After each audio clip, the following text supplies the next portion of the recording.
Good morning to those who are watching this pre-recorded lecture. Yung iba siguro probably watching this in the afternoon, so good afternoon na rin sa inyo. Napakagandang initiative ito of the Smile Taytay Training Institute through the leadership of our Municipal Mayor, Mayor Alan De Leon and the Sangguniang Bayan. All of you in your respective houses or yung iba siguro sa inyo are currently sa inyong mga trabaho and are able to review and are able to view this pre-recorded lecture at the pleasure of your own time. Kasi ang talagang iniisip talaga ng Training Institute nung in-envision nila itong pre-recorded lecture is you are able to watch all the recorded lectures and not to miss any of the lectures kasi we are considering also your different circumstances. So yung iba sa inyo probably are only able to watch this kapag after work.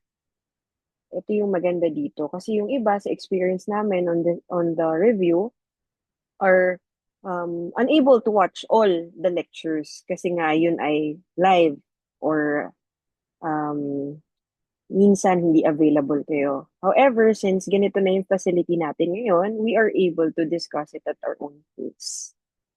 Sige. I'll have to introduce myself first. I am Attorney Lauren Manda Imbing. I am currently the Municipal Civil Registrar of the Local Government Unit of Taytay. So our office deals with everything that affects the status of person. So lahat ng vital events of a person from womb to tomb, from birth to marriage, up to the time na pass away. Also, we also deal with petitions under Republic Act 9048 and 10172, which involves clerical error or correction of clerical error. So, I will not discuss further yung mga laws, special proceedings regarding the petitions that we are dealing with in the office. As part of my introduction to you guys, I will be discussing Philippine Constitution or the 1987 Constitution, as well as all the laws that are related or in relation to the Constitution. I will also be discussing RA number 6730 later. So, para sa inyo dyan na umaga or in the afternoon, magkape muna kayo habang nanonood, ano? Kasi yung lecture natin today is not very interesting kagaya ng ibang subjects. Pero mind you, napaka-importanting alam natin yung nilalaman ng batas. Sige. I'll begin my lecture by sharing my screen.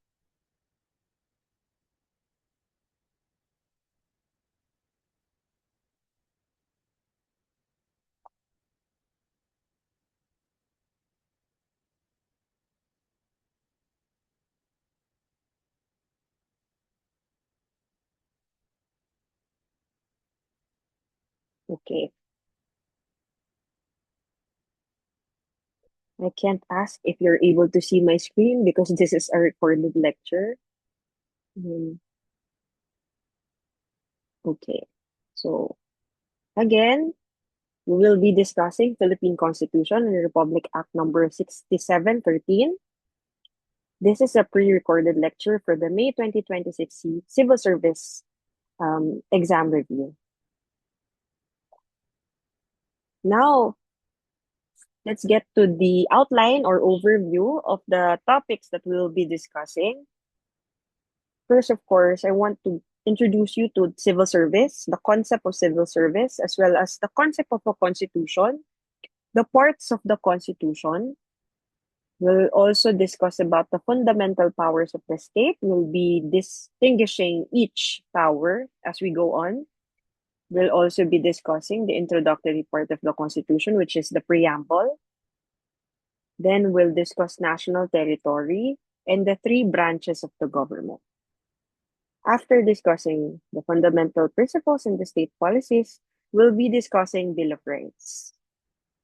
After going through the Bill of Rights, we'll also be discussing some of the articles in the Constitution kasi we'll never know kung ano yung lalabas sa exam, so might as well we cover all the topics in the Constitution.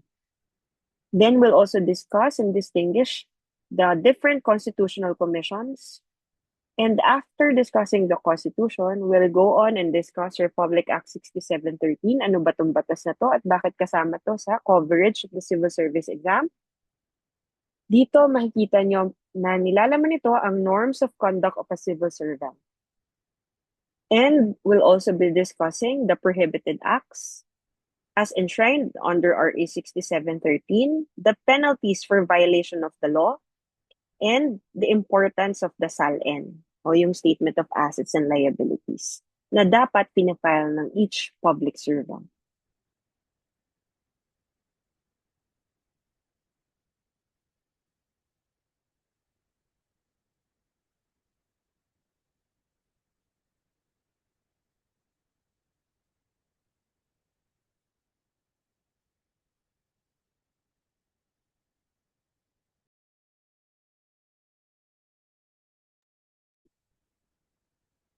Let's begin with defining civil service. So, civil service, it's the general term applied to men and women employed in the government to carry out public service in all of its branches. So, ito yung collective body of all the government departments, hindi lang military but also non-military and non-political personnel, kagaya namin, tasked with implementing government policies and providing public service. Ang employees ito ay tinatawag nating civil servants. So it encompasses the executive, the legislative, and the judicial branches of the government. Kagaya namin, we work in provincial, city, and municipal governments. It also includes those working in GOCCs and state colleges. Now let's go with the defining the Constitution. So, Constitution is a written instrument by which the fundamental powers of the government are established, limited, and defined, and distributed to the three branches of the government. So, ito ay, ang instrumentong to, ang constitution nito, is a written instrument enacted by direct action of the people. Kung saan yung fundamental powers of the government, kagaya nung nabanggit or established, inisa-isa ito, nilimitahan at dinefine kung alin doon yung para sa kanya-kanyang departamento ng gobyerno. So, constitutional law, on the other hand, is the study of the maintenance ng proper balance between authority as represented by the three inherent powers na i-discuss natin ngayon and liberty as enshrined or guaranteed ng Bill of Rights. I-discuss din natin siya as we go along. Okay. Ito yung essential parts of a good constitution. First is, it's a constitution of government. When we say constitution of government, ito yung series of provisions outlining the organization of the government. And ni-enumerate nito yung structure, yung powers, nililay down nito yung certain rules relative to the administration of the government. It also defines the electorate. So makikita po natin ito sa Article 6, 7, 8, and 9 of the Constitution. Whereas, Constitution of Liberty naman, by the term itself, liberty, no? Kasi ito yung Bill of Rights. It's a series of prescriptions setting forth the fundamental civil and political rights of the citizens, imposing limitations sa power ng government as a means of securing enjoyment of those rights. So ito ay primarily in the Articles 3, 4, 5, 12, 13, 14, and 15 of the Constitution. Meanwhile, ang Constitution of Sovereignty, ito yung mga provisions which outlines the process whereby the sovereign people or the public may change the Constitution. So ito yung provisions outlining the mode or procedure kung saan pwede tayong mag-introduce ng formal changes in the fundamental law or sa Constitution. Dalawa to, yung tinatawag nating amendment at revision.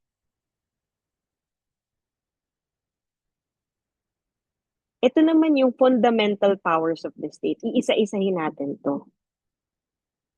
Kaya tinatawag na fundamental power, they are inherent. Ibig sabihin, hindi kailangan ng express constitutional grant para ma-exercise ito ng Estado. Tatlo to. Police power, power of eminent domain, at power of taxation. So, pag sinabi nating police power, hindi po ito literal na police or military yung tinutukoy natin dito, but rather regulation. Nire-regulate yung liberty and property. Kumbaga, yung mga batas na nagre-regulate ng liberty and property, ang end goal nito ay promotion of the general welfare of the community. So, ang purpose, tandaan po natin, is it's to protect public health, to protect public safety, to promote morals, and the general welfare of the people. Example nito are zoning laws, kung saan ang isang LGU ay may karapatan or may right to establish ang mga zoning. For example, residential, industrial, or commercial. Example also or the building code. Ang building code naman, nakapaloob dito yung batas kung saan hindi pwede magtayo ng struktura kung ito ay walang karampatang permit. Tinayo to or in-establish ang batas na to upang i-regulate yung pagpapatayo ng isang property. Kasi as property owner, ikaw ay may karapatan ibenta, magpagawa, or mag-renovate ng iyong bahay. Ngunit, niregulate ito through the enactment of the building code para ma-ensure yung safety ng mga tao. Para hindi lang basta-basta magpatayo. Kailangan merong standards na sinusunod ang mga tao para mabigyan siya ng building permit.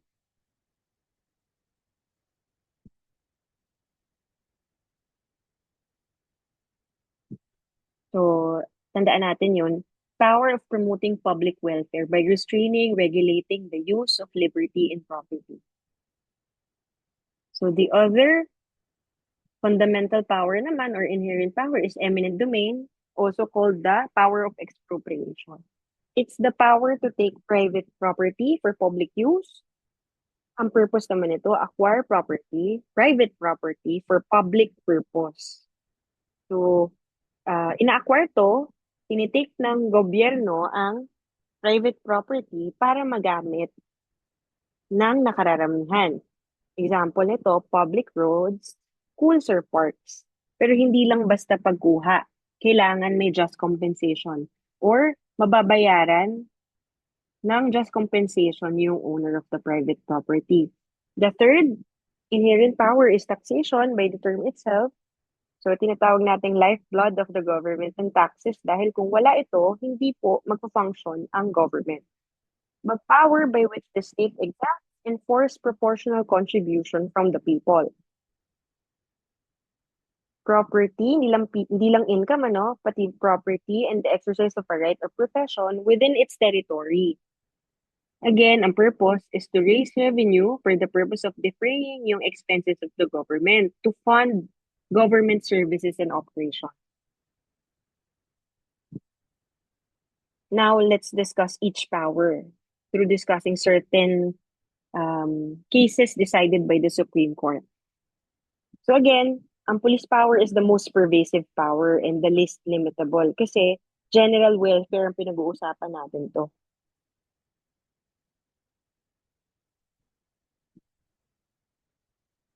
So, for us to be able to test ang tamang paggamit ng police power, dalawa yung kino-consider natin. First is lawful subject. The second one is lawful means. Pag lawful subject, ibig sabihin, directed ito to the general public and not just a particular class, which requires the exercise of the power. This means na yung activity or property sought to be regulated affects the general welfare. Kasi if it doesn't, then the enjoyment of the rights flowing therefrom may have to yield to the interest of the greater number of the majority. Now, the second test is lawful means. Ibig sabihin, yung means employed doon sa pag-regulate ng isang karapatan ay reasonably necessary for the accomplishment of the purpose and not unduly oppressive on the individuals. So in requisites, the interests of the public generally, as distinguished from those of a particular class, require the interference of the state. Yun yung kaninang tinatawag nating lawful subject. And then, lawful means, yung means employed para ma-regulate yung karapatan na yon are reasonably necessary for the attainment of the object or hindi siya unduly oppressive dun sa mga na-regulate na karapatan. So for example, an ordinance na pinasa ng um, councilor ng Sangguniang Bayan na ang aim nito ay relieving traffic congestion para maibsan yung traffic. It meets the first standard. Kasi nga, magbe-benefit nito sa pag-regulate nito lahat as opposed dun sa just a particular class. Pero, kunyari, ang ordinansa na magde-declare na ang bus terminal, paggawa ng isang bus terminal ay nuisance per se. At ibig sabihin ay nakakasagabal. At ordering it closed. Di ibig sabihin, kinokontravene nito yung second standard which is lawful means. Kasi it's oppressive naman po ito doon sa owner of the bus terminal. Yun yung example of the limitations dun sa power ng police power. Now, dun tayo sa case na PRC versus De Guzman.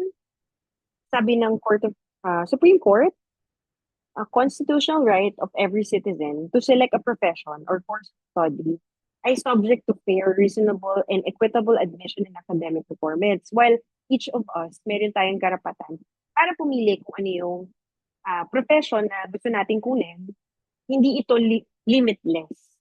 Kasi pwede itong i-regulate ng gobyerno subject nga dun sa fair, reasonable, and equitable admission and academic performance.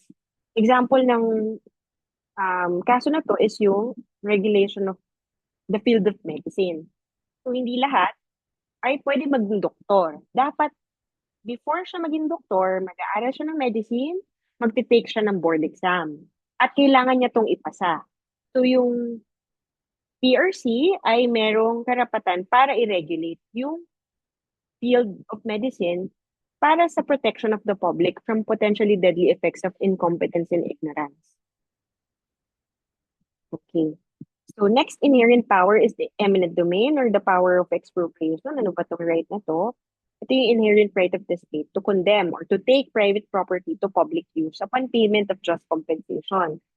So in the case of Lagcao versus Judge Labra, decided in 2004, sabi ng Supreme Court, the condemnation, when we say condemnation, it's a taking of private lands and random expropriation, sa random,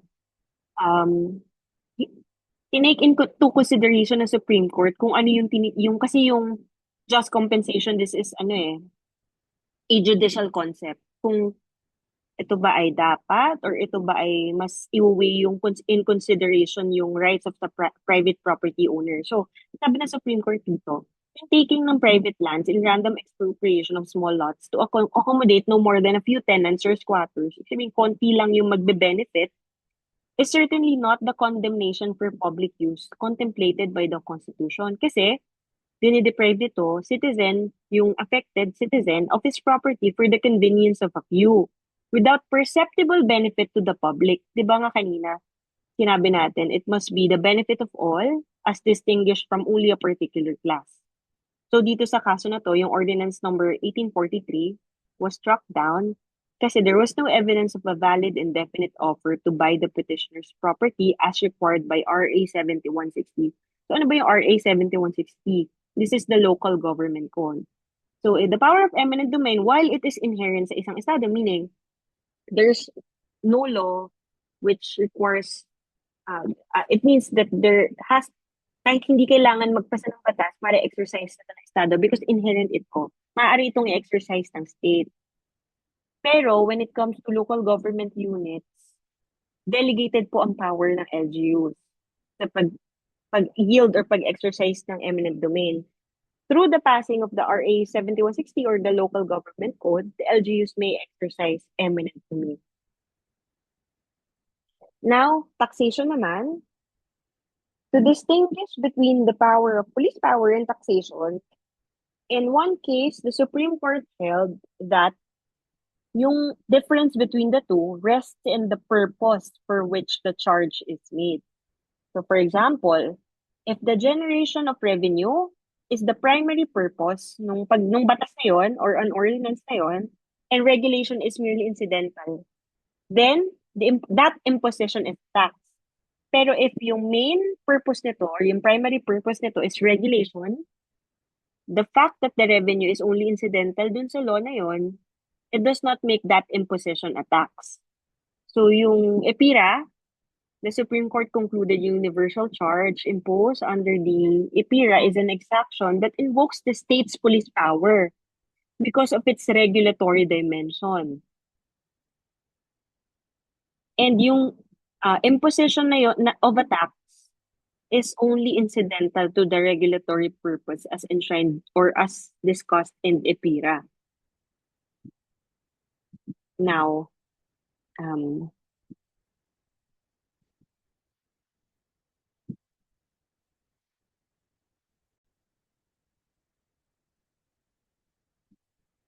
as I've said earlier, throughout our lecture and discussion, we will be discussing about certain decisions rendered by the Supreme Court for us to properly appreciate yung provisions of the Constitution. Now, in the concept of police power, the court in the case of PRC or the Professional Regulatory Commission versus de Guzman ruled that the court has upheld constitutional right of every citizen to select a profession or course of study, but it's always subject to fair, reasonable, equitable admission and academic requirements. So ano ba nangyari sa kasong to? It was in the year 1993, nag-exam yung 79 examinees from Fatima College of Medicine. And nagtaka yung Board of Medicine na unusually high yung results na nag-garner ng mga examinees na to, particularly when compared with other schools. 79 ng examinees from Fatima gained scores at least 100% or 99%. And no lower than 90% yung nakuha nila in two of the most difficult subjects of the physician licensure exam. So yung mga subjects na yun, yung biochemistry and OBGYN. So ang ginawa ng Board of Medicine ay through the NBI, they found that these examinees likely had access dun sa mga exam questions early. So what the PRC did, di ba nagkaroon ng investigation yung NBI, was they withheld the license of yung mga successful examinees. Ngayon, ang nangyari, the examinees filed a case to compel the PRC, di ba winitheld yung license nila, to allow them to take the physician's oath. Dahil nga, nakapasa daw sila, and they compelled it and filed a writ of mandamus. Ngayon, ang issue dito, before the court, pwede bang gawin yon ng mga examinees to compel the PRC to register them and allow them to take the physician's oath via a writ of mandamus despite nga yung findings of the NBI and the Board of Medicine. So ang sabi ng Supreme Court, hindi pwede kasi yung mandamus only lies to compel the performance of a mandatory duty. And hindi mandatory duty yung in the case at bar because the board was investigating the integrity of the results. There was no clear legal duty to register them yet. Hindi pa tapos. The court emphasized that licensing authorities kagaya ng PRC have the duty to ensure examinees satisfactorily pass, meaning their fitness, not just their scores, must be verified. So, paano na-exercise yung police power in this case? Through the exercise of police power or regulation, ang PRC, ang Board of Medicine, may regulate the field of medicine. So, like all rights and freedoms guaranteed by the Charter, the exercise may be regulated pursuant to the police power of the state. Kasi ang end goal nito is to safeguard health, morals, peace, education, order, safety, and the general welfare of the people. So, yung regulation na ginawa dito ng PRC assumes particular pertinence in the field of medicine. Hindi naman pwede na basta-basta lang hinayaan natin, sabi ng Supreme Court, na makapag-exercise ng medicine itong mga tao because pinoprotect ng Supreme Court or ng PRC yung mga tao from potentially deadly effects of incompetence and ignorance. Kaya proper yung exercise ng police power in this case. Yung next case natin is yung for us to illustrate the power of expropriation or eminent domain. in the case of Lagcao versus Judge Labra. So ito, nangyari to in Cebu City. Ang petitioner sa kasong ito is si Lagcao. Siya yung may-ari of a 4,000 square meter lot na nadiskubre niya was being occupied by squatters after purchasing it sometime in 1965. So, si Lagcao, yung private property owner, filed an ejectment suit.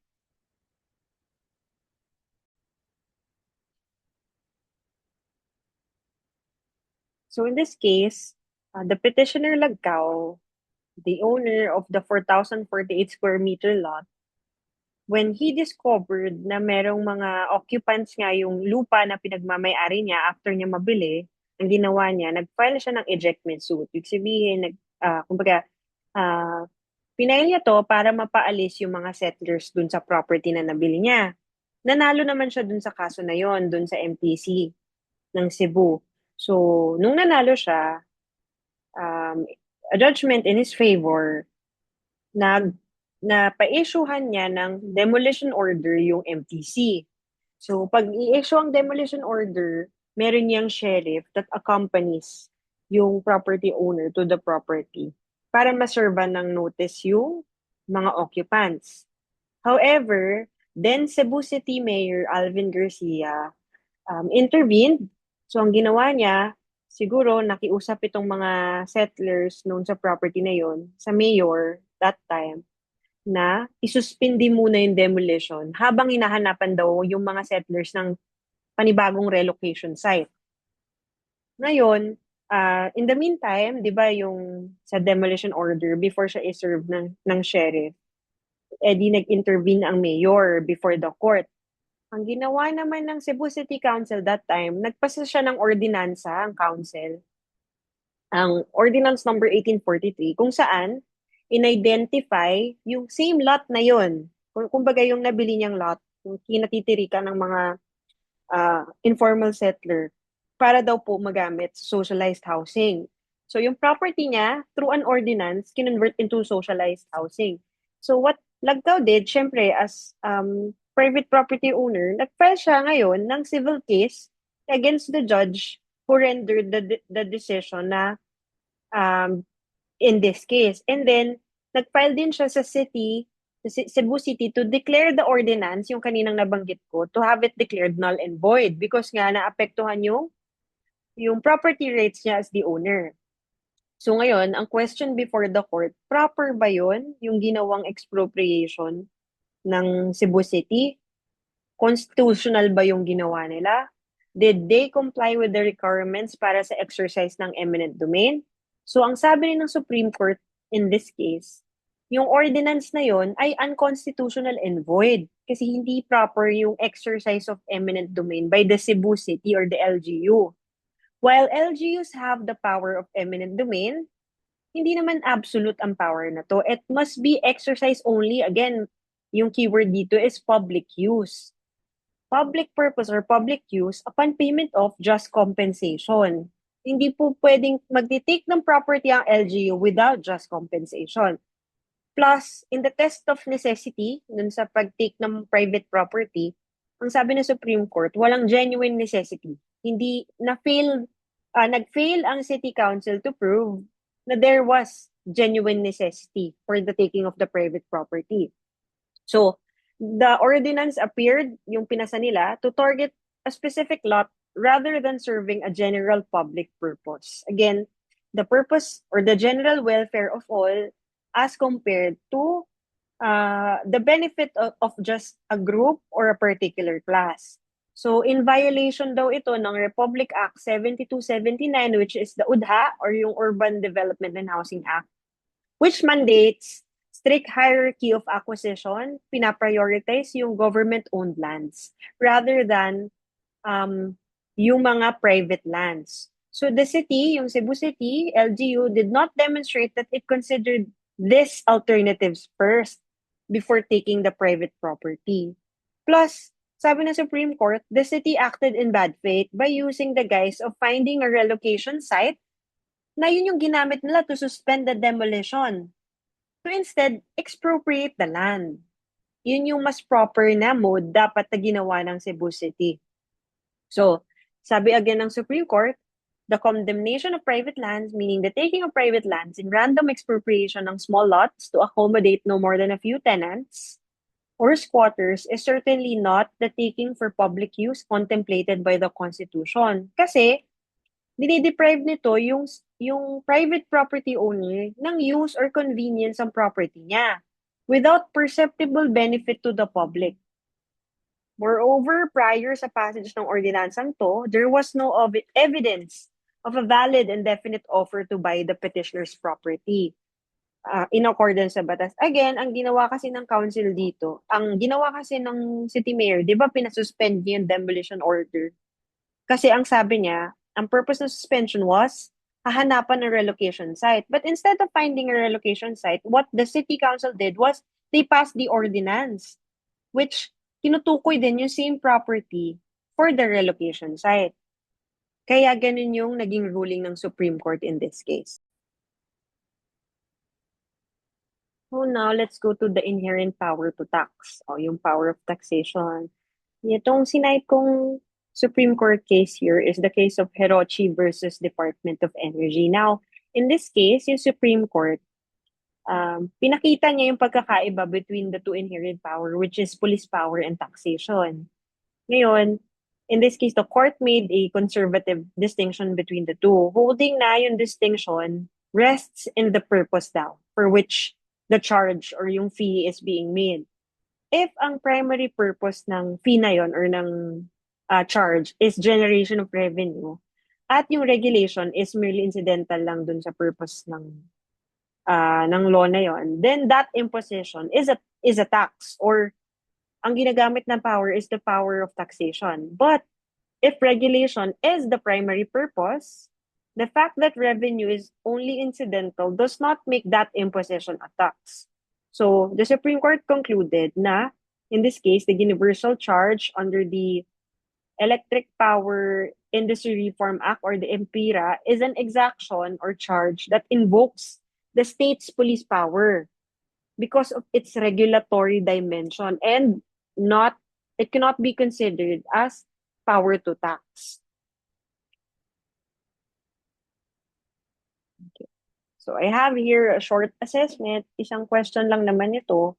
Just so we have an example of a question na maaring maitanong sa civil service exam. Yeah. What do you call the power of the state to regulate liberty and property in order to promote the general welfare of the community? So here are the options. And remember, ang tanong natin dito, when you see the word na regulate and general welfare, dapat ang sagot ay police power. Pag ang nakita nyo naman na tanong, generation of revenue, pag na yung profit or revenue, to defray the necessary expenses of the government to fund programs ng government, then clearly yun ay taxation. Pag nakita nyo naman yung word na taking, condemnation of property, tapos narinig nyo yung word na for public purpose, tapos yung word na just compensation, yun ay elements of eminent domain. Okay, now, we go na dun sa articles of the 1987 Constitution. Iisa-isahin po natin yung provisions para at least meron tayong overview of all the topics in case matanong ito sa exam. Now, ang unang part of the Constitution is the preamble. Please read na lang yung sinasabi sa preamble, ano? Makikita nyo dyan yung word na sovereign Filipino people. Ibig sabihin, we talk about the sovereignty of the Filipino people. So, ang preamble is the introductory part of the Constitution. Tandaan natin, since it's just an introductory part, the preamble does not confer rights nor impose duties. It only indicates yung authorship of the Constitution, enumerating the primary aims and aspirations of the framers or yung mga gumawa po ng Constitution, serving as aid sa construction of the Constitution. Okay, before going to national territory, discuss ko lang din Kasi usually tinatanong to, no? What kind of uh, government do the Philippines adhere to? Is it democratic or republican state? Tandaan po natin, under Section 1, Article 2 of the Constitution, the Philippines is a democratic, both democratic and republican state because the sovereignty resides in the people and all government authority emanates from them. Ang manifestations na we adhere to democratic and republican is yung sinasabi mismo, ours is a government of laws and not of men. Nakita naman, no, we the sovereign Filipino people, yun yung part of the preamble. And we always follow the rule of majority or plurality in elections. We also have a provision on accountability of public officials and yung Bill of Rights. Okay.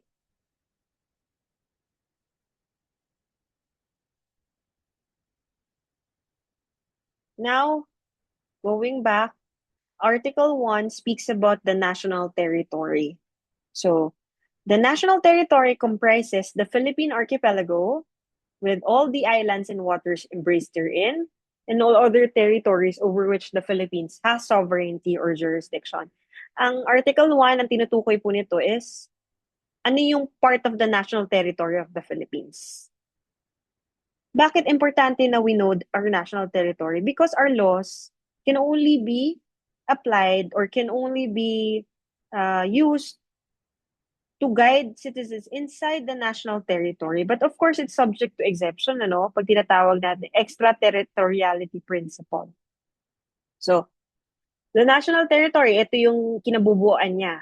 The Philippine Archipelago and all the other territories over which the Philippines has sovereignty or jurisdiction. So, pag sinabi nating Philippine Archipelago, ang kinabibilangan nito, the terrestrial, yung lupa, fluvial, yung waters, and aerial domains, pati po yung airspace, including its territorial sea, the seabed, the subsoil, the insular shelves, and other submarine areas. So, pag sinabi na internal water, ano ba yung internal water? Ito yung waters around, between, and connecting the island of the archipelago, regardless of the breadth and dimensions. Ang sinasabi na all other territories over which the Philippines has sovereignty, ang tinutukoy po dito, any territory that presently belongs or might in the future belong to the Philippines through any of the accepted international modes of acquiring territory. So differentiate lang natin between the yung terms used in the Constitution when referring to the national territory of the Philippines. Ano? When we say internal waters, these are bodies of water within the landmass. Literal na internal or national waters na kinapapalooban ng loob ng Pilipinas. So, ano ba yung mga waters in the Philippines? Ito yung rivers, lakes, canals, gulfs, bays, and straits. So, ito lahat ng to, tinutukoy nito is yung maritime territory of the Philippines. Now, pag sinabi namang archipelagic waters, yun yung kanina tinutukoy natin, waters around between the islands because Philippines is a group of islands. Pag sinabi namang territorial sea, ang ibig sabihin nito, ito yung the belt of the sea located between the coast and the internal waters, yung waters around the island of the coastal state on one hand and the high seas on the other. So it extends up to 12 nautical miles from the low water mark. Or in case of archipelagic states, kagaya natin, from the baseline. So pag nakita nyo lang dun sa question, for example, lumabas, ano yung 12 nautical miles from the baseline or from the low water mark? Is it territorial sea, contiguous zone, or exclusive economic zone? So ang sagot ay territorial sea, ang tinutukoy nun. Now, pag sinabi namang contiguous zone, from the baseline 12 nautical miles, di ba, low water mark, it extends up to another 12 nautical miles from the territorial sea naman. So, malaki yung sakop ng national territory. After the territorial sea, tinutukoy na nun yung another 12 nautical miles, it's the contiguous zone. Technically, it's not part of the territory of the state, pero the coastal state may still exercise limited jurisdiction over the contiguous zone. So dito po kaya importante na alam natin kung ano na yung waters inside the contiguous zone because para ma-prevent yung infringement of customs, fiscal, immigration, or sanitary laws. So dun applicable pa rin yun. Now, ano yung EEZ? O tinatawag natin Exclusive Economic Zone. From the territorial sea, di ba? Then the contiguous zone, another 12 nautical miles. Now, in the exclusive economic zone, from the contiguous zone, it extends up to 200 nautical miles from the low water mark or the baselines, as the case may be. So, mahirap siya i-illustrate without a drawing eh. Just think of it like this. Internal waters, yung waters around or yung waters inside of the Philippines, plus territorial sea naman, from the low water mark, 12 nautical miles. Then the contiguous zone, 12 nautical miles again from the territorial sea. Now, the exclusive economic zone from the lower water mark in the territorial sea, 200 nautical miles from there. Yun yung kinapapalooban ng exclusive economic zone. Again, important kasi na alam natin yung difference between rather yung tinutukoy na part of the maritime territory of the Philippines because doon mag-a-apply yung ating mga batas or it settles yung mga surface of the earth on which the Philippines has authority or where it can exercise its authority. Okay. So, after the preamble in the national territory, punta tayo sa Article 2, which is the Declaration of Principles and State Policies. So, yung principles, under Sections 1 to 6, yung state policies naman, Section 7 to 28. Ito, nabanggit na natin to kanina nung pinag-usapan natin yung preamble, na ang Philippines adheres to a democratic and republican state, both democratic and republican.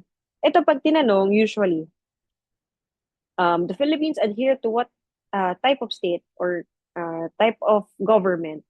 Is it A, democratic, B, republican, C, both democratic and republican, D, none of the above? So, ang sagot po, parehas po.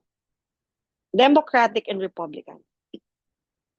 So, this section solidifies the principle of government of the people, by the people, and for the people, making yung citizens of the country the ultimate source of all legitimate power in the country. So, ang pagkakaiba between a Republican and Democratic state, ito makikita nyo here. In a Republican state, it's one where all the government authority emanates from the people and is exercised by the representatives that are chosen by the people. As you can see, we adhere also to the Republican state because, di ba pagka yung ating election, we are the ones who elect our representatives in the government. So we also adhere to democratic state because it merely emphasizes that the Philippines has some aspect of direct democracy such as initiative and referendum. So itong both modes na to, later on, we'll discuss it when we discuss of the amendments to the Constitution or the changes to the Constitution. So how do we define imperium and dominion? How do we distinguish between the two? So when we talk about imperium, it's the state's authority to govern. It covers activity as passing laws, pagpasa ng batas, governing the territory, maintaining peace and order over it, and defending it against foreign invasion. So ito yung authority ng state. Authority possessed by the state embraced in the concept of sovereignty. When we talk about dominium naman, it's the capacity of the state to own property. Owning property, dominion. It covers rights as title to land, exploitation and use of the land, disposition or sale of the land. So remember, imperium, di ba? Imperial, the authority yung tinutukoy dito. Pag sinabing dominium, domain, then it talks about property, owning property.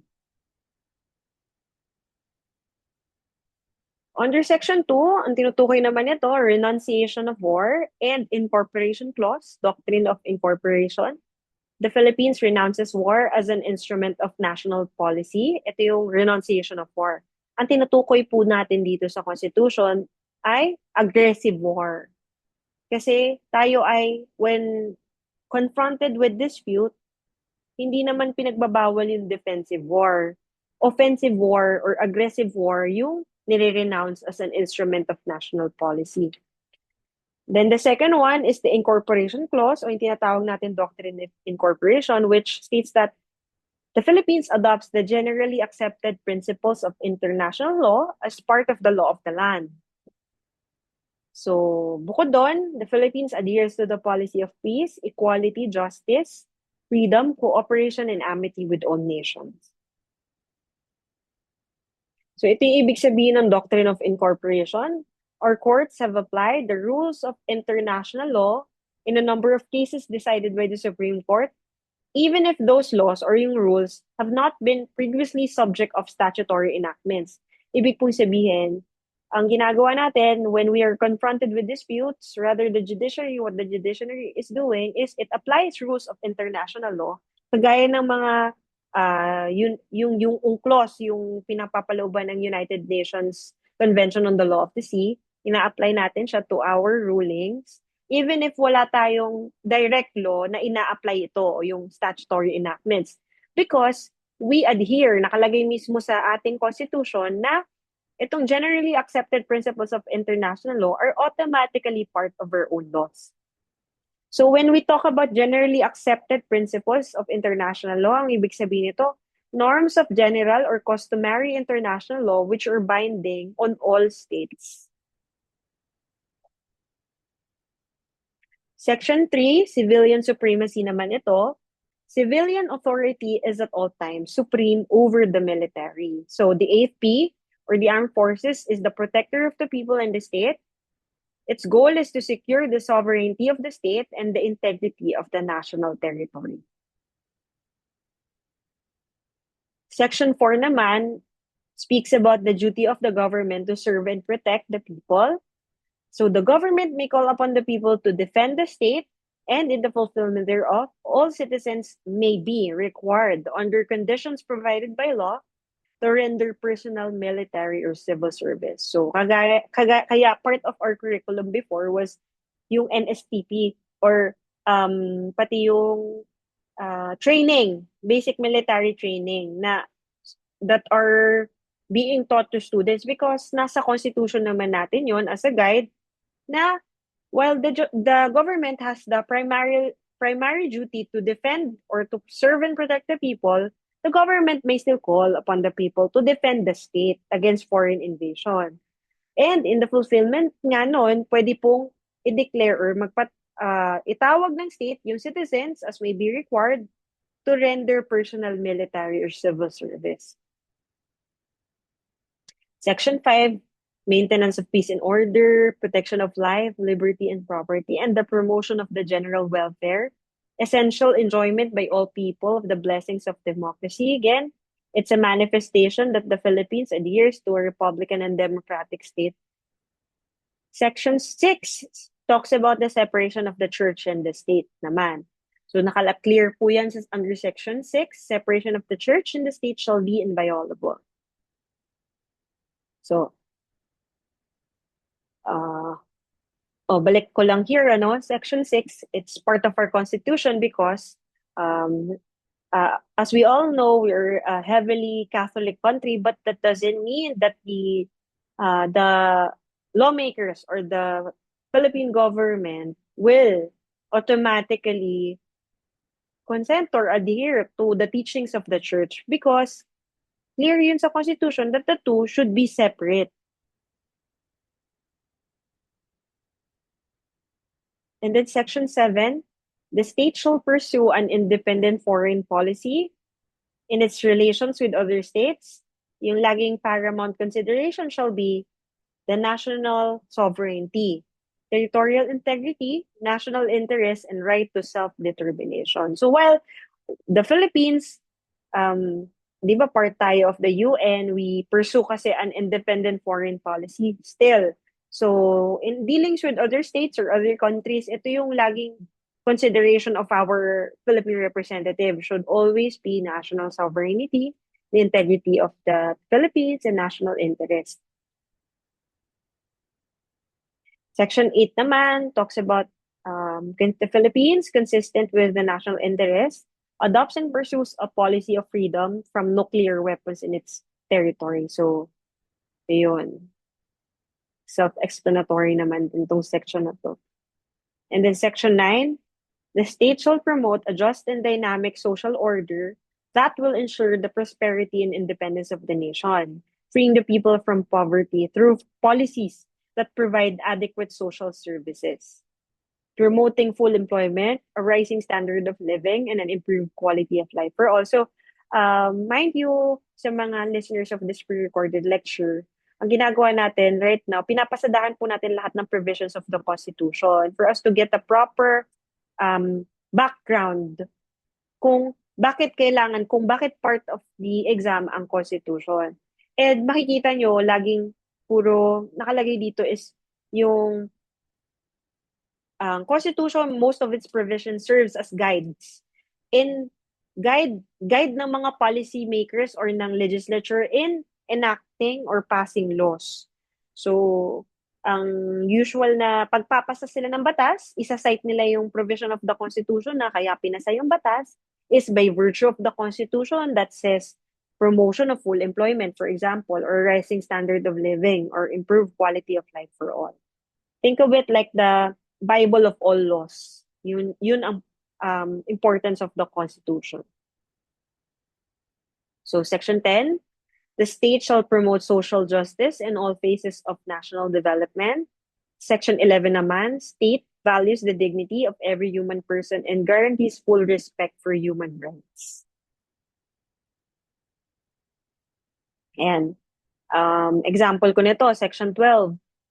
Nakalagay dito, the state recognizes the sanctity of family life and shall protect and strengthen the family as a basic autonomous social institution. So, ang example ko po dito, kagaya ng nabanggit ko kanina, yung ating constitution serves as guide for lawmakers because yung pagpasa na ng batas nila, ito yung basis. Ang example ng batas na to is the Katarungang Pambarangay Law.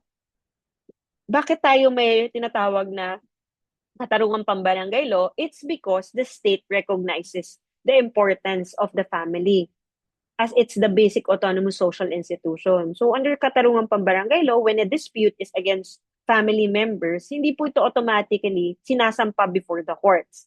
It has to go through the barangay muna as the conciliator or mediation, under conciliation mediation before the barangay. So, itatry muna pong pag-ayusin ng lupon ng barangay yung family before makakapagtuloy sa sampahan ng kaso before the courts. Kaya, itong sinasabi ng Section 12, ito yung guideline for the policymakers or the lawmakers in the enactment of the Katarungang Pambarangay Law. Nakalagay din po dito, it shall equally protect the life of the mother and the life of the unborn from conception, the natural and primary right and duty of parents in rearing youth for civic efficiency and development of moral character shall receive the support of the government. So, even in the enactment of the Persons and Family Relations Law, yung ating family code, ito rin yung nagsisilbing basis. Example, in the case of People versus Larin, RA 7610, which penalizes child prostitution. Ito pong batas na to, inenact ito in consonance with the policy of the state to provide special protection to children from all forms of abuse. So, ito yung 7610, ito yung child abuse law. So, under this law, the court grants victim full vindication and protection granted under the law by virtue of this particular provision of the Constitution, Section 12. Section 30 naman speaks of the vital role of the youth in nation building and shall promote and protect their physical, moral, spiritual, intellectual, and social well-being. So, ang under ng Section 13 is yung role ng youth in nation building. So, as you can see, kagaya namin dito sa LGU, we have the Taytay Youth Development Office having in mind the vital role of the youth. Kaya may specific office na nagkikater to this sector. It's because nasa Constitution po natin yan. Section 40 naman, the state recognizes the role of women in nation building shall ensure the fundamental equality before the law of women and men. So equality of women and men before the eyes of the law. Section 15 naman, the state shall protect and promote the right to health of the people and instill health consciousness among them.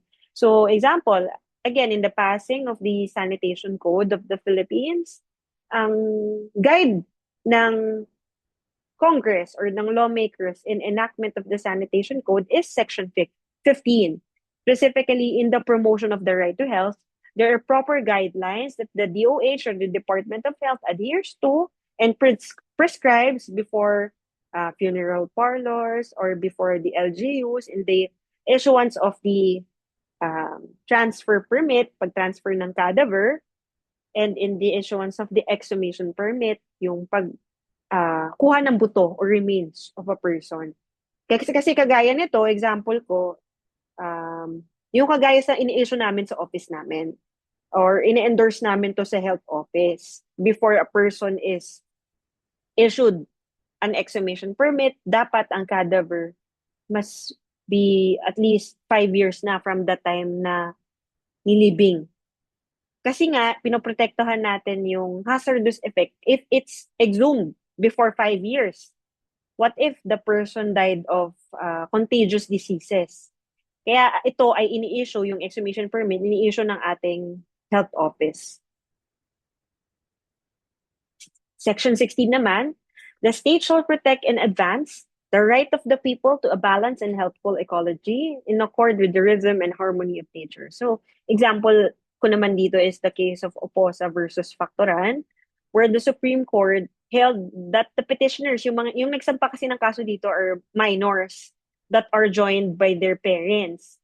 So sabi ng Supreme Court, may valid cause of action itong mga nagsampa na minors in questioning the continued grant of timber license agreements, yung mga TLAs, for commercial logging purposes. Kasi nagsampa sila because of its effect to the future generations daw if magko-continue tong issuance of timber license agreements, pagpuputol ng mga puno for commercial logging purposes. And because the cause focuses on fundamental legal right, which is yung nasa Section 16, the right to a balanced and healthful ecology. Section 17 naman, the state shall give priority to education, science and technology, arts, culture, and sports in fostering patriotism and nationalism. Section 18 naman, sa labor naman, as primary social economic force, protecting the rights of workers and promoting their welfare. So, having this in the mind of our lawmakers in the creation of the labor code, kaya na explicit po yan sa ating labor code that mas favorable in the interpretation between employers and employee, mas may heavyweight or burden ang mga employers to prove a particular offense committed by the employee because they don't stand on equal footing, ang labor and the employers. Mas pinapanigan po ng batas natin yung rights of the workers over the rights of the company owners or the employers. Nasa batas naman po yan, as enshrined under the labor code. So Section 19, the state shall develop a self-reliant and independent national economy effectively controlled by Filipinos. So clear naman po yan. Ang mga batas na example naman dito is yung in a corporation, in a foreign corporation, dapat majority of it should be Filipino stockholders or Filipino yung composition ng ownership rather than foreign. So if, for example, yan ay majority is foreign-owned, hindi po yan pwede under our laws. Ganun din sa pagbili ng property sa atin sa Philippines. Ang land, pagbili ng land or property, bawal po bumili ang foreigners, transfer yung property sa kanilang names. Kailangan po Filipino ownership, but that doesn't stop them from buying condominium property. Kasi ang condominium naman, it's considered as share in the concept of a corporation. Yung building, condo building, think of it like a corporation. Yun daw ang sinasabi ng batas, kaya hindi siya covered by that specific prohibition of the law. So if you are a unit owner, it's as if you're a stockholder in that condominium corporation. Kaya, ang foreigners, they cannot own land in the Philippines, but they can own condo units as stockholders of the corporation or the condominium corporation. Section 20 naman speaks about the indispensable role of private sector, in private sector, no? Encouraging private enterprise, providing incentives to needed investments. Kaya po nabuo yung ating tinatawag na PEZA o PEZA zones. Kasi nagbibigay ng insentibo yung gobyerno for investments, foreign investments in the Philippines. Section 21, the state shall promote a comprehensive rural development and agrarian reform. Again, having in mind, ito yung mga guidelines sa enactment of laws by the Congress. In the enactment of the Comprehensive Agrarian Reform Comprehensive Agrarian Reform Law of the Philippines. Okay. Pinapasadahan lang po din natin, kasi ang exhaustive kasi ang discussion ng Constitution. Talagang mahirap siyang pagkasyahin into 8 hours or less. Section 22, the state recognizes and promotes rights of IPs o yung indigenous cultural communities within the framework of national unity and development. So, kagaya ng creation of there's a specific national agency that caters to indigenous cultural communities. That ang mandate nila ay protect their rights and recognize the culture of the IPs. Section 23 naman, encouraging non-governmental, community-based or sectoral organizations that promote the welfare of the nation. Kagaya ng party list system na sectoral, ito din yung nakakapaloob sa ating konstitusyon. Section 24 naman, vital role ng communication and information in nation building.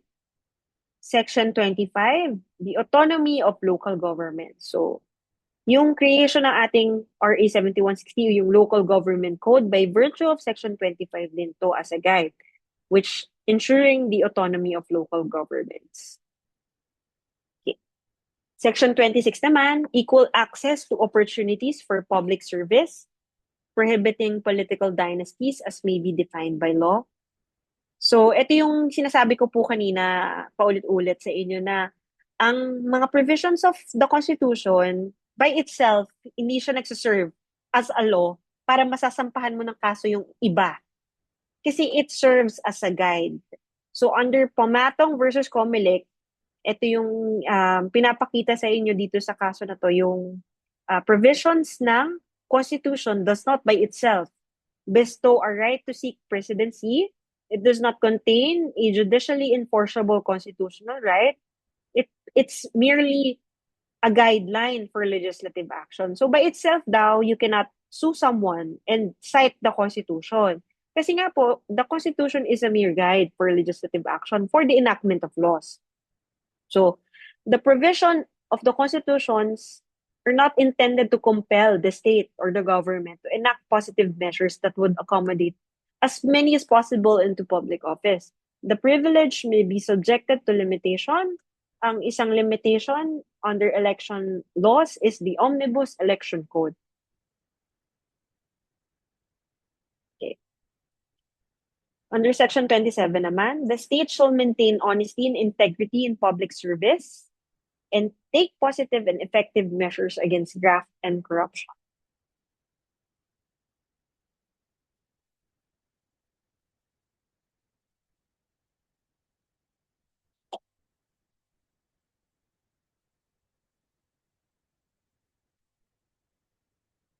Okay. I just checked if I am still recording kasi baka mamaya, ang haba na ng discussion natin na hindi pala siya nag-record. Anyway, going back. Section 28 naman, subject to reasonable conditions prescribed by law, the state adopts and implements a policy of full public disclosure of all its transactions involving public interest. So, ang mga example ko namang batas dito that amplify Section 28 ay Yung didiscuss natin later, RA 6713, and the Freedom on Information, which is passed na din na batas.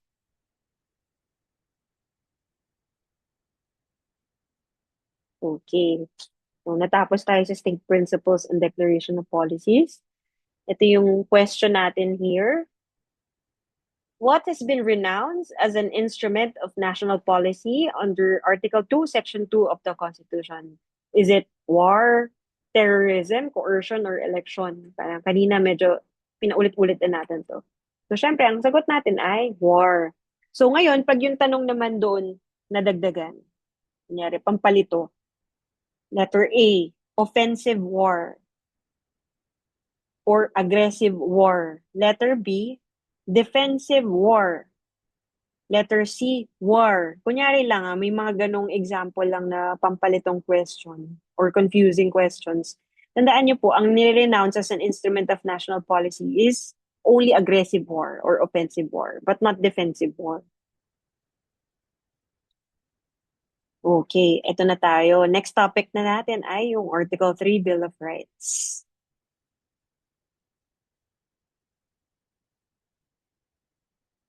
This topic is called Bill of Rights. So by the term itself, ito yung mga rights that being a Filipino citizen, ito yung afforded to us. So this will be a long and interesting topic. So yun. Bill of Rights is the declaration and enumeration of the individual rights and privileges which the Constitution is designed to protect against violations by the government or individual or groups of individual. So ito, dalawa lang tatandaan nyo. When we speak of Bill of Rights, these are the list of rights or political rights of an individual or a Filipino citizen. Secondly, it's the limitations or safeguards against governmental abuse. So ito yung nandito din yung imposing limitations on the powers of the government as a means of securing the enjoyment of those rights.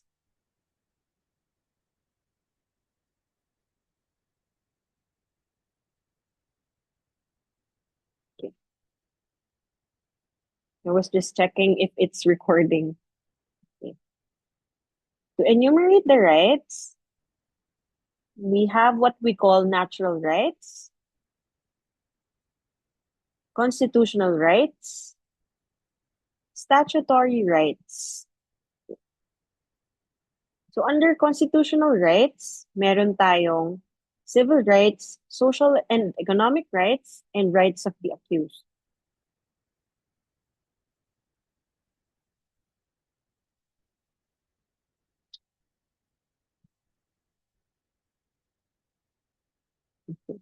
When we say civil rights, ito yung rights that belong to every citizen of the state or country, or in a wider sense, to all its inhabitants, and are not connected with the organization or administration of the government.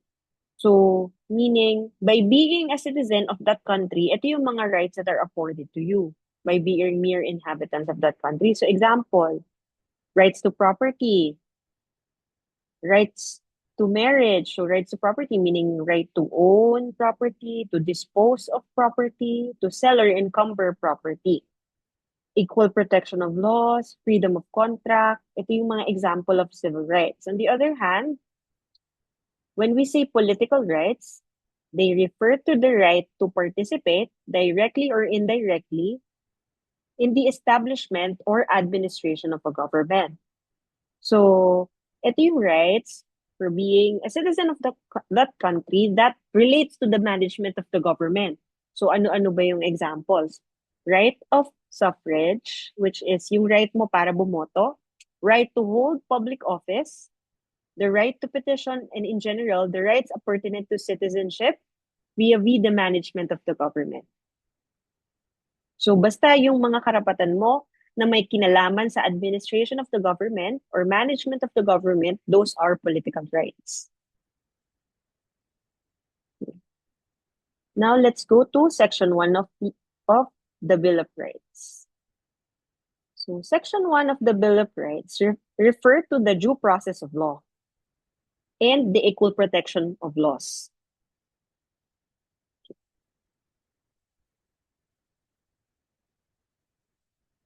So under this particular section, ang sabi, no person shall be deprived of life, liberty, or property without due process of law, nor shall any person be denied the equal protection of the laws. So in the enactment of the Constitution, the Congress shall give highest priority to the enactment of measures, or not just the Constitution and all, but all laws in the passing of laws. The Congress shall give highest priority sa enactment of measures that protect and enhance the right of all people to human dignity, reduce social, economic, and political inequalities, and remove cultural inequities by equitably diffusing wealth and political power for the common good. So, this is also under Article 13, Section 1 of the Constitution, which we'll be tackling later on. So, pag sinabing due process, it means it's part of fair play to hear the other side before making an opinion or a judgment or a decision. So, when we refer to due process, we refer to or we cover any governmental action which constitutes a deprivation of some person's life, liberty, or property. So, a law which hears before it condemns, which proceeds upon inquiry and renders judgment only after trial. So, ang ibig sabihin lang ng due process, there are measures being taken up or being taken before a decision or judgment is made. So, ang number one rule when passing laws, dapat a law should hear first before it condemns or it proceeds upon inquiry, meaning it only renders judgment only after trial. So, di ba nakalagay dito is no person shall be deprived of life, liberty, and property. When we say life, it's in the concept of right of an individual to his own body or his or own body in its completeness, free from dismemberment, and extend to the use of God-given faculties which make life enjoyable. When we say liberty, ito yung right to exist, right to be free from arbitrary personal restraint or servitude. Property, meaning anything that can come under the right of ownership, ito yung property. It may be movable or immovable, and it can be subject of a contract. Okay. So there are two scopes or sinasabi nating aspects of due process. The first one is substantive and the other one is procedural. So when we say substantive, it asks whether the government has an adequate reason for taking away a person's life, liberty, or property. So in other words, substantive due process looks to whether there is sufficient justification for the government's action. So yung tinitignan niya is yung purpose or yung sufficient justification for that government action or specific law being implemented. When we say procedural naman, by the term itself, sa procedure siya sa kung paano yung due process in accordance to the procedure. So it's the aspect of due process which serves as a restriction on actions of judicial and quasi-judicial agencies of the government. So judicial meaning courts, quasi-judicial naman na agencies are administrative bodies that exercises quasi-judicial powers. So it refers to the method or manner as opposed to yung kanina is the justification. Ito naman, method or manner by which the law is being enforced. So sa procedure, dapat merong court na nag-hear muna, may opportunity yung kinakasuhan to be heard. Dapat yung judgment o yung decision ng korte ay based only upon dun sa trial, yung sa pinakita during trial, and must clearly explain its factual and legal basis. Yun yung procedural due process. So pag sinabi naman nating substantive due process, dapat yung interest of the public in general as opposed to a particular class, yung tinitignan dun sa measure na chine-check. The second one is, it must be reasonably necessary or yung means employed are reasonably necessary and not unduly oppressive dun sa naapektuhan. Now, ang minimum requirements of due process, nabanggit ko na kanina, notice, nabigyan siya ng pagkakataon, na-notice siya. The second was opportunity to be heard. And to persons who would be affected by the order or the act contemplated. So, under Section 1 din, hindi lang due process yung concept, but also the concept of equal protection of the laws. So, under equal protection, it requires that all persons or things that are similarly situated should be treated alike, both as to rights conferred and responsibilities imposed. So, pag sinabing similar subjects, in other words, should not be treated differently so as to give undue favor or to some and unjustly discriminate against the others. So, pag yung tinutukoy natin under Bill of Rights, sa pag-enact ng governmental action or a law, ito yung kino-consider doon sa ipapasang regulasyon or batas. Dapat, itong batas na pinapasa na to must be equal in application. Meaning, hindi lang favor yung specific sector, but it must be fair to all. So the guarantee means that no person or class of person shall be denied the same protection of laws which is enjoyed by other persons or other classes in like circumstances. So, um,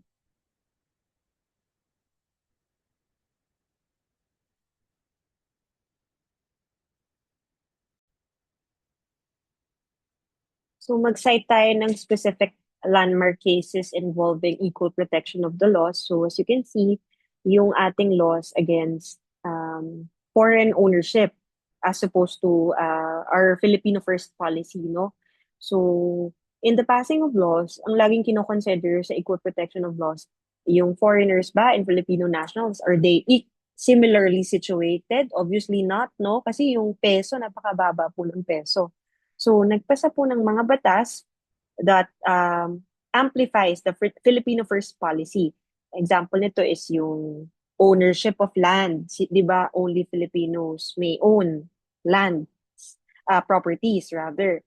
So, ang pwede lang maown ng mga foreign nationals ay condominium units. Kasi naman yung condominium units, they are not considered as land or property na immovable, but rather it's treated like you're a shareholder of a corporation. So it's a condominium corporation. So even foreigners may own as a shareholder, as being the unit owner. So yun, in corporation also, meron din tayong Filipino first measures, kagaya ng 70% ng ownership must belong to Filipinos, the only 30% yung foreign equity or yung foreign owned. So another example is yung case ng Philippine Association of Service Exporters versus Drilon. So this was passed by the Supreme Court in 1988 pa, wherein a group of Filipinos contested yung Dole Order na 1988 banning the deployment of female domestic workers. Sinasabi nila it violated their right to travel kasi, and also they invoke the Equal Protection Clause. So ang defense naman ng state ay the government justified the ban, citing evidence of widespread abuse, exploitation, and violence against Filipino workers abroad. So, ang sabi ng Supreme Court nung time na to, noong 1988, na may valid gender classification and it's a valid exercise of police power yung pinasa na Dole na order na nga na yun. Kasi nga, ang aim naman nun is to protect yung mga oppressed or yung vulnerable overseas workers. And there is no violation of the Equal Protection Clause dahil may valid gender classification.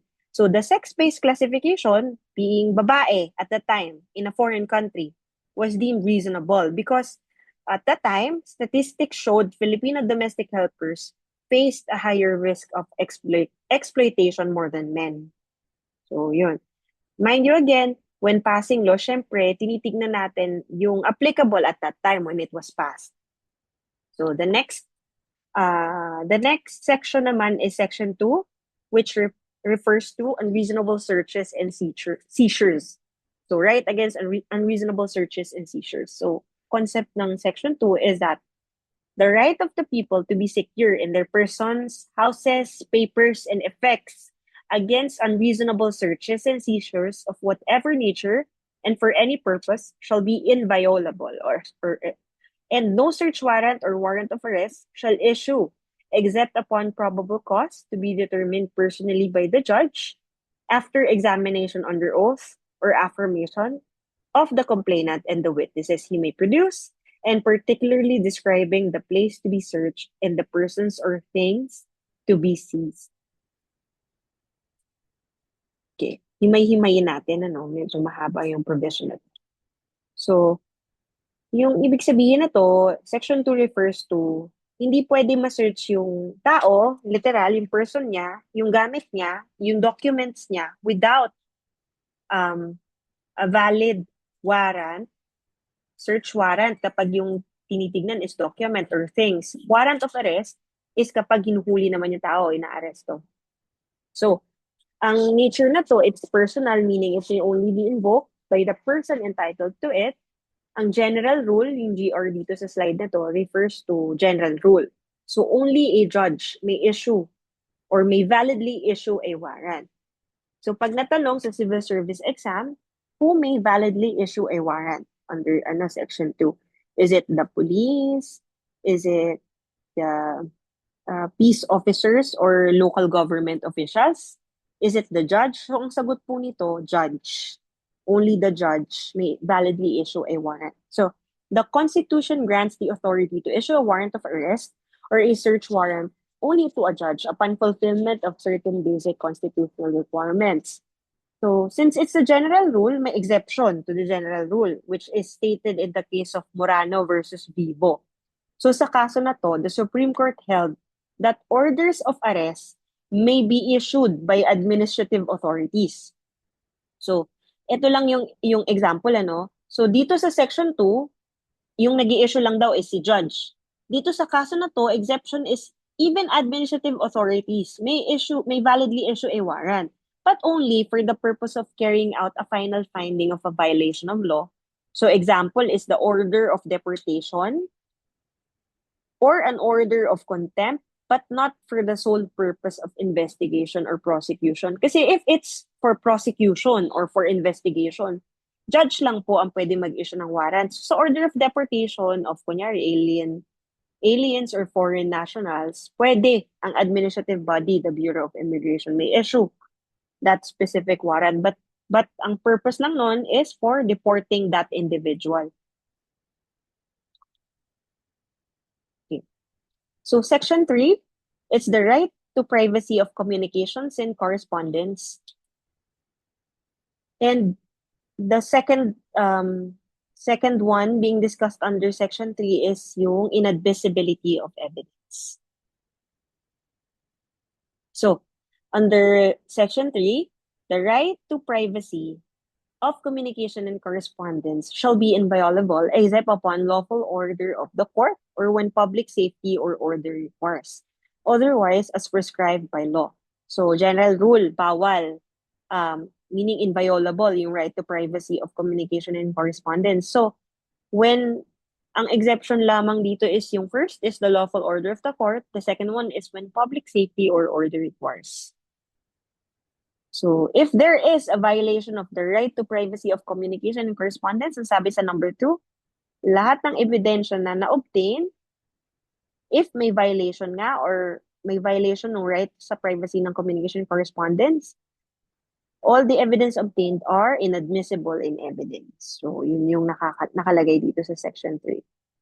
So, example natin for us to visualize the applicability of section 3 is the case of Ramirez versus Court of Appeals. Here, the Supreme Court ruled that RA 4200 clearly and unequivocally makes it illegal for any person not authorized by all the parties to any private communication to secretly record such communications by means of a tape recorder. The law does not make any distinction. So RA 4200 refers to the yung Anti-Wiretapping Act to. So yun yung pagre-record mo sa isang tao without their consent. So lahat kunyari na-record mo that there's for example an affair yung asawa mo na nangangabit. So what you did is you recorded that conversation between him and yung yung mistress niya. So, pwede mo bang gamitin yung recording na yon without his consent to court as proof or evidence na may affair sila? The answer is no. Because yun yung sinasabi sa Section 3, because of the right to privacy and correspondence. And the law na RA 4200, sinasabi nga po yung uh, prohibition against the recording of any kind without the consent of the person being recorded. So sisihin niyo po yung RA 4200. But anyway, meron naman pong ibang batas na pwedeng pa rin kasuhan yung cheating husband or cheating wife. So example ko na lang dyan yung VAUSI for women. Diba? Pwede naman siya ma-charge for emotional abuse or for kung ano man po yung specific offense na kinocommit niya. For men naman, di naman sila pwede mag-avail ng VAUSI because VAUSI nga violence against women and children. Wala namang men dun sa act na yon. Pero they can sue for damages. Okay. Ayun, speaking of affairs, in the case of Zulueta versus Court of Appeals, the right may be invoked against the wife who went to the clinic of her husband and there took documents consisting of private communications between her husband and his alleged paramour. So doon sa ang ginawa ni Mrs. dito sa kaso na to, by the way, si Mr. niya kasi is a doctor. So pumunta siya doon sa clinic ng Mr. niya, binuksan niya yung cabinet forcefully, yung cabinet ng asawa niya. And doon, nakita niya, at the time, hindi pa uso siguro yung mga social media or sa mga text messages. So what they did is they exchanged letters ng kabit. So ang ginawa niya, kinuha niya yung mga documents niya, yung mga letters. And ginamit niya yon as evidence sa court. Again, nag-rule yung court na hindi admissible in evidence against the husband yung mga na-obtain niya na documents because of violation of yung right to privacy and correspondence. So in another case naman, Waters Drug Corporation versus NLRC, or the National Labor and yung sa Labor Relations Commission, the Supreme Court said that the Bill of Rights does not protect citizens from unreasonable searches and seizures made by private individuals. So again, ang right sa unreasonable searches and seizures, by the way, this is under Section 2 and all, it's only invoked against the state. So if kunyari, ito naman is in-invoke ng individual against another individual, hindi po applicable yung provision of the Bill of Rights. Again, yung concept ng Bill of Rights, karapatan ng tao, and limitations ng power ng gobyerno. So, if ang nasa other party is the government, doon lang applicable ang Bill of Rights. So, in this case, sa kaso na to, an officer of the corporation, yung petitioner kasi dito is the corporation, opened an envelope addressed to the private respondent and found therein a check evidencing an overprice in the purchase of medicine. So despite the lack of consent on the part of the private respondent, the check was deemed admissible in evidence. Again, because ang involved dito is yung private individual.